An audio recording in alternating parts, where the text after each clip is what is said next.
There's a yoga college of India, and the man who runs it is Yogi Bikram. You've never really done yoga until you've done a Bikram class. With millions in the bank and millions of followers.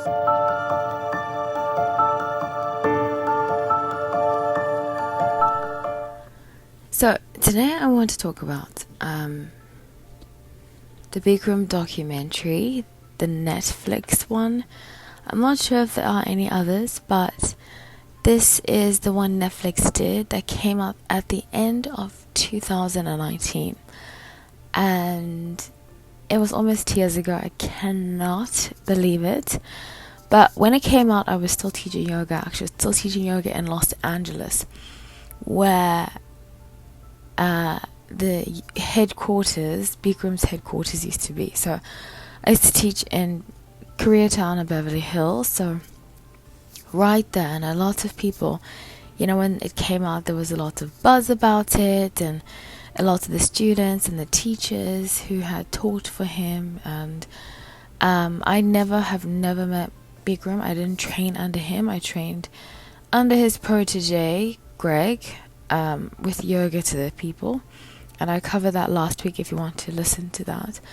So there was a lot of buzz going on about this particular documentary, and it was very interesting because I was talking to a lot of teachers, whether they trained with Bikram or his teachers, and they all felt similarly to how I felt. It was kind of very triggering, and honestly, that was the beginning of when I decided that I didn't want to teach anymore. I liked some of the documentary. I disliked some of the documentary. So I'm going to break down different things that I liked and things that I didn't like. Now, in none of this talk, I'm going to be talking about the allegations against him with the R word. Because of YouTube, I can't say exactly what. So if you are interested in hearing about the allegations against him, this is not the podcast for you. I'm going to be talking more of a teacher perspective, the culture behind it, and what I've seen personally that correlates with the documentary. I actually met Eva Orna, or I think she goes by Ava, but I met her. She took my class when I used to teach in Silver Lake at a Bikram studio there, and it was just very interesting meeting her. I'm going to talk about that experience. So firstly, I just want to say congratulations and well done to the creator and the producer. I believe she's the director. No, she is the producer, and the other woman, I forgot her name, pardon me, forgive me, is the director. So I just want to say congratulations to them and well done. Firstly, I think cinematography was great. I think how they laid it out, like living in LA.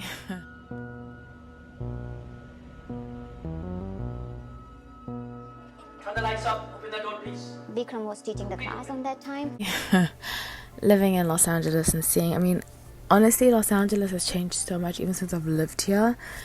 It's kind of become dystopic and a little depressing sometimes, but that's I'll get into that at some point when I speak about my personal life. But seeing how LA used to be, especially because I just watched it again to have a fresh memory doing this, and seeing how LA used to be, it kind of made me a little sad about what it's become with all the issues going on. So that, seeing how it attracted celebrities, and that is very, very true. In a class of mine, I taught at 3 different studios, and in let me not exaggerate and say every class, but in most classes that I taught in, there would be a celebrity, and it was usually somebody very well known. In fact, when I used to teach downtown Bikram, I would teach on the weekends mostly, and there'd be at least five celebrities in a class. Some of them big names, some of them acting, some of them, mostly, a lot of musicians too, but mostly actors. So it did attract a lot of celebrities. I just want to put that out there. Actually, in North Hollywood, I teach North Hollywood. Actually, I taught at 4 studios. So I taught at 3. So even when I taught Koreatown, a lot of actors in Koreatown would go there. I used to have a solid, and I'm only mentioning this because they were very heavy focused on his celebrity attraction. And I taught this was not a Bikram studio, but I taught the Bikram sequence at a studio in Koreatown. And I would have my regulars, most of them were either actors, aspiring or well-known actors. So it definitely drew celebrities or drew people who wanted to be on camera. And it's very interesting that there's a mirror in front of you. And if you're not familiar with the practice, it's 26 postures and 2 breathing exercises. I would highly recommend, if you haven't watched it, to watch it and then listen to this, because I am going to do some spoilers. So there is a mirror in front of you that you do these sequences to, and I just find it very interesting that a lot of people who are attracted to it are already kind of narcissistic and have to look at themselves, and, I just find it very funny.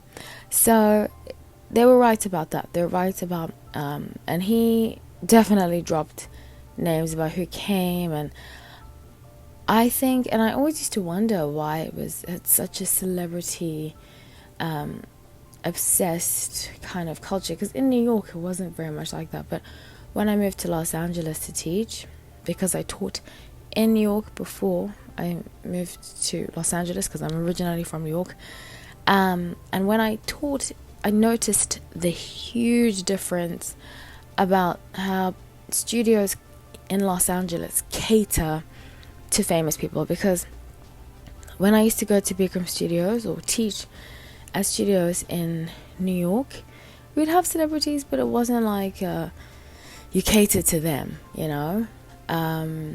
and a lot of people, I see a lot of people practicing. I'd have some people in my class, and it wasn't that you cater to them, you treat them like everybody else. But I think that's the difference between New York in general, East Coast and West Coast. East Coast is like, you see a celebrity, you don't care. West Coast is like, you see a celebrity and you're like, do everything you can to appease them, which is one of my critiques of West Coast in general, or I should say Los Angeles.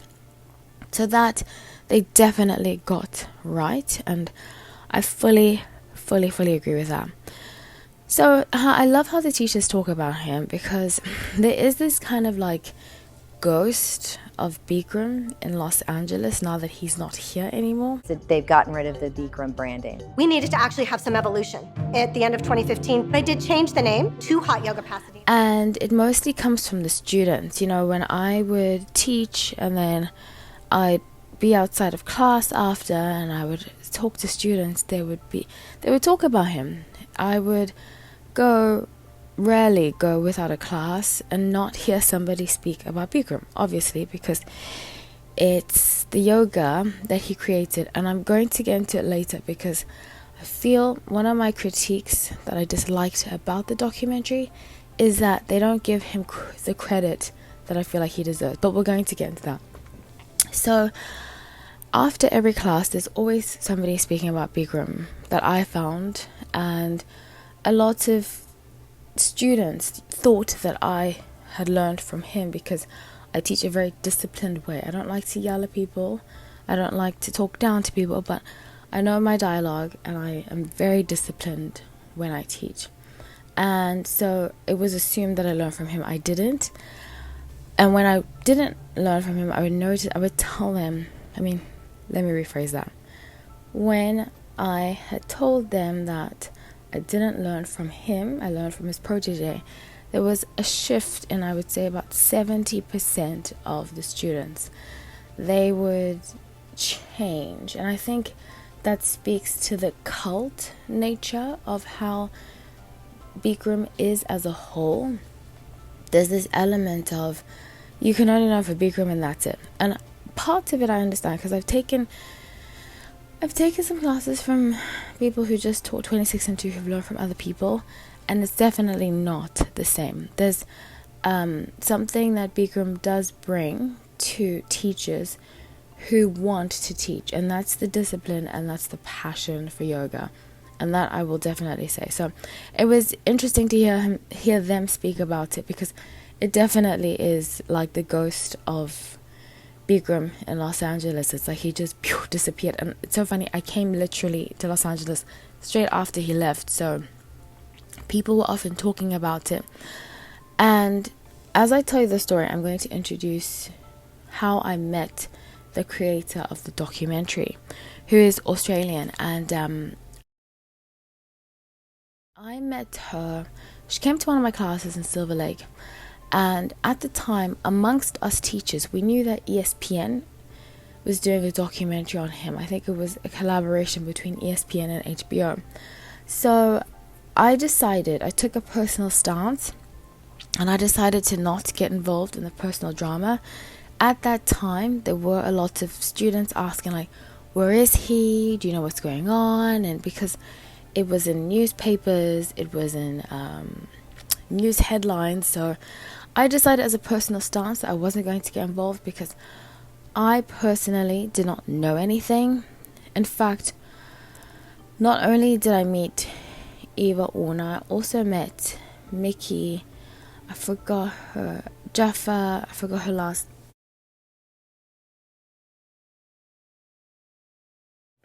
name, that's hyphenated, but I met her. She took my class a few times. I remember because we had to write down the old way in Bikram. You had to write down your name, so we had to write down, they had to write down their names when they were attending class. So that's how I have a photographic memory, and I would remember seeing her name. So, her personality to me, I mean, she wasn't really phased. She seemed very distant and cold, but that was just it. So now back to Eva, or Ava. I apologize if I'm mispronouncing her name, but because some people say Ava, some people say Eva. But she came to me after class, and she was like, "Oh, what do you think about?" Because she took my class, then she came to me. She was like, "What do you think about Bikram?" And I was like, "I never met the guy." And she was like, "Well, what do you think about what's going on? The rumors about him?" And I, because of my journalist background, because I am friends with journalists and media and stuff like that, I automatically could tell she was from media. So I thought she was from ESPN.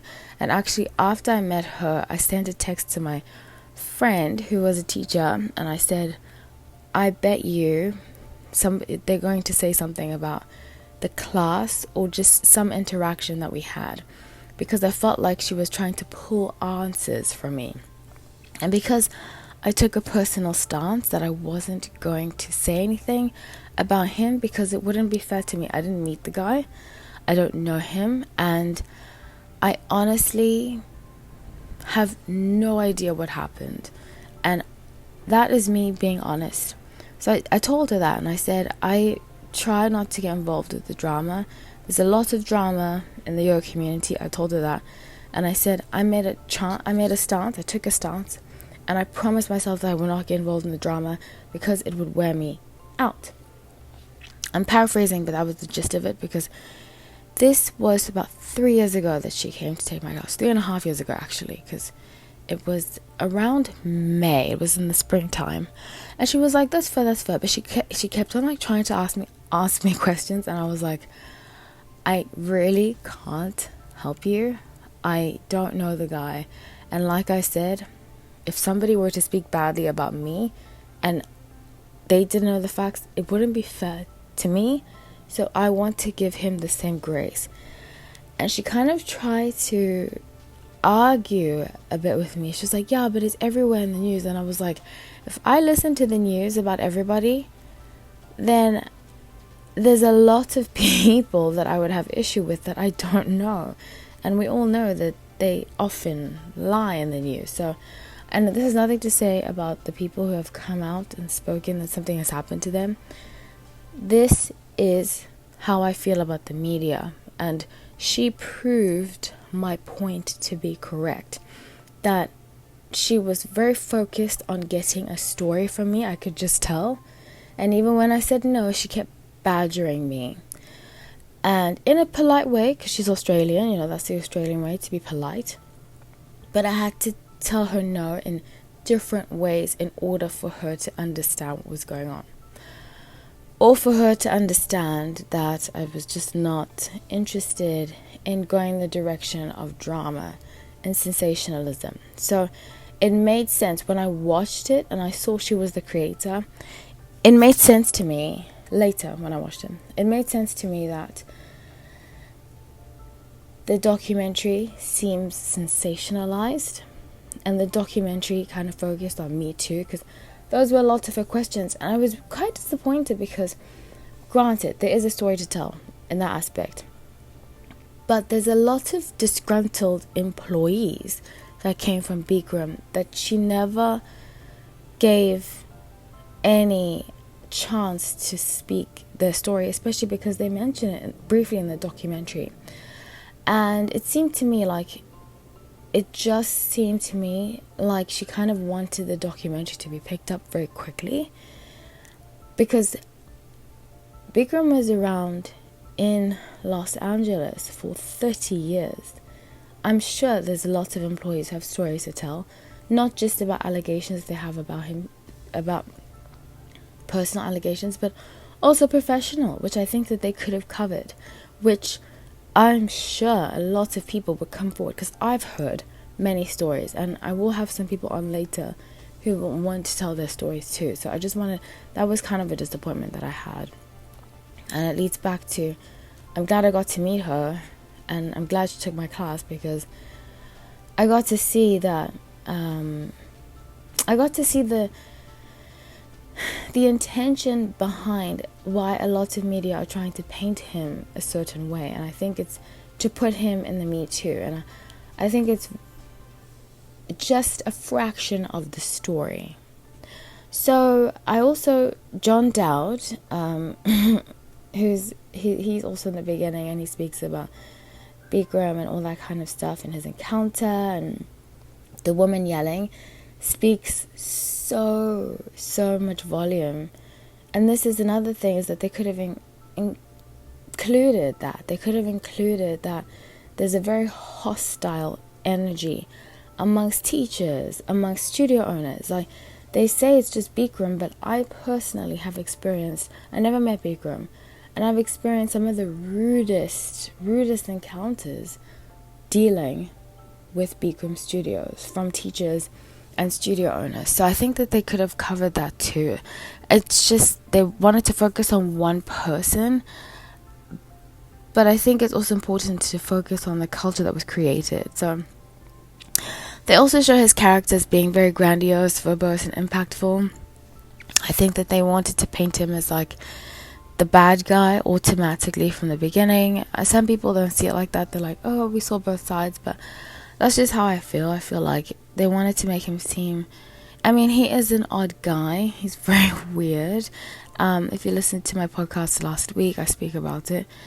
And I speak about how he is very eccentric, his this weird outfits, his weird hair, his Speedo. I don't know why people are so focused on his Speedo. I suppose because I used to live in Europe and men wear Speedos there all the time. So I found it very weird that they would focus on the Speedo. In fact, culturally in other countries, men wear Speedos way more than in America. And it's not really judged upon as being a big deal. So I didn't really find it a big deal.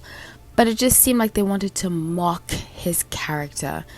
And as a watcher, I found it disappointing, because I saw that, like, it made me see them, the creators of the documentary, as not taking it as seriously as I think that they should have. So I'm going to move on to the critique, more critique of it. And like I said, as a whole, I would say out of 10, I would give it about 5 out of 10. Not because of cinematography. I think cinematography was great. I just think that they took a low blow. I don't, especially as being a journalist, I never like it when people, and I've had this critique of documentaries before, when people kind of paint a brush, like the documentary maker will come in and just say, okay, it was like this. You are supposed to leave, to me, I believe you're supposed to leave the person who watches the documentary as kind of, maybe it happened, maybe it didn't. But I think, and this is just in general, I think a lot of documentaries are taking the stance of emotionally making the viewer emotionally, basically manipulating them into believing a story because it gets an emotional rise out of them. And when they watch it, they'll send it to other people. They're basically doing what I believe mainstream media does, and they don't do their real research. It's just to make people angry or make people sad or make people feel bad. But I think that there should be layers to a documentary, and this missed the mark on the layers. The ESPN one, and I'm still waiting to get my ESPN together, but when I do, I'm going to watch it, and I want to give my critique about that, because I feel like it did a better picture from what I could see already, because I've watched one of the episodes and I believe there are 4. It did a better picture of painting him out as a person, as a creator, as a businessman, because you don't just make 50 million from being a lunatic, so like they made him seem. So I think that was very sloppy on their part, how they mock him, which I don't agree with. I also really don't agree with how they spoke about Rajeshri. Rajeshri was his wife until the end. The reason why I don't agree with this is because I feel like culturally, if you know anything about Indian culture, often I think about, this is just a number off of the top of my head. No, let me not give a number because I don't want to disrespect Indian culture, but a lot of marriages are arranged. So they didn't even take it from that stance of maybe she had been a victim of his abuse too. It was just painting her as a kind of gold digger. And I know people who know her and who only speak very highly of her. They say she's kind, they say she's motherly. So I'm a little disappointed that they automatically judged her, and it's very unfortunate. I just think that how they viewed Rajeshri and how they viewed the kids was just like gold digging woman who and I find it the irony in this whole Me Too thing is that I think a lot of women of color are kind of being painted. I don't think it's about racism, I think it's about culture. And I think with the Me Too, it's mostly Western culture that is being assumed that women are the victim of these incidents. But as somebody who's lived in other countries, as somebody who is of different cultures, I can guarantee you, living in the Western world, the least occurrences I've seen of incidences like what has happened to Me Too have been in the Western culture. So I think it's unfortunate that they didn't give her the grace of being from another culture and tapping into that, understanding that they just judged her based off of very little that they knew about her, and that was very disappointing. Bikram does say that yoga is based on his yoga is based on Vishnu Ghost, and he made it into 26 postures and 2 breathing exercises. Now, in the Bikram world, we all know this. This was, I believe, a lie that they made up, that they said he created the postures. He never ever said that. He said he created the sequence. And we all know this. He's never ever said he created the yoga. He always said he created the sequence. And they were just trying to mock his character and paint it very black and white. Like, Bikram bad, everybody else good in the documentary, Just, he's the one person that needs to be blamed for everything wrong that happened. And it brings me back to how I believe the studios were complicit in a lot that's happened, because I have never met Bikram. I say this often. I never met him, but I have experienced a lot of what was described in the documentary, not by him, but by students, by employees. So clearly it's not just him, because these other studios changed the name in the process of when I was teaching there. So to just blame it on one person and say it's just that person, I have a huge problem with, because I think it's as a whole, society as a whole. And I think this has a lot to do with Los Angeles. I mean, the way that he was able to get away with what he did, because I feel like it's obviously very Hollywood driven, and I've noticed this. Just I've dated some celebrities, and I've had some of them in my class. When I was a waitress, in New York, I served a lot of people. In fact, two of the places I used to work at were celebrity hotspots. So in New York it is different. You don't just cater to celebrities, but in Los Angeles it very much is. It's very much about if there's a celebrity near you, and I think that's why lots of them live here, because they can kind of cater to each other's egos. It's actually kind of sickening sometimes. I'm like, oh my gosh, this is just ridiculous how they you know how, if you don't live in LA, you know how they have award shows and they just give each other and I don't want to say it in like a negative way, because I've dated some people who've won significant awards and they really deserved it. I really believe that. So it's not for all the cases, but in some cases, just like giving people, like the Emmys. I mean, like, who watches the Emmys, you know? And it's just they're giving each other these statues to make themselves feel better. And Los Angeles feels a lot like that sometimes. It feels a lot like, oh, this person has a name, so let me just give them something, you know? And that's how I feel like Bikram was able to get away with a lot of the things that he did. And because people would have this idea of like, and just the culture in general, like just the harassment. In fact, one of my exes, when he would come to take one of my classes, it was just like, oh, cater to him. And I was like, I'm not gonna do that. I would get directions from the studio owner to cater to him, and I was like, this is ridiculous. I'm not catering to him. So, which is funny, we ended up dating after that, after I was rebellious enough to say I'm not gonna cater to this person. That everybody's the same.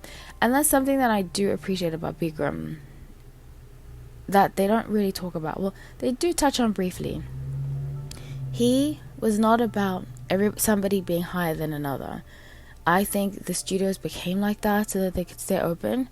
And I also think, and this is just my opinion, a lot of studio owners used Bikram and his name to grow and to become something, quote unquote, of value. And once they were done with him, once things came out about him, they discarded him. So overall, like I said, I give it 5 out of 10.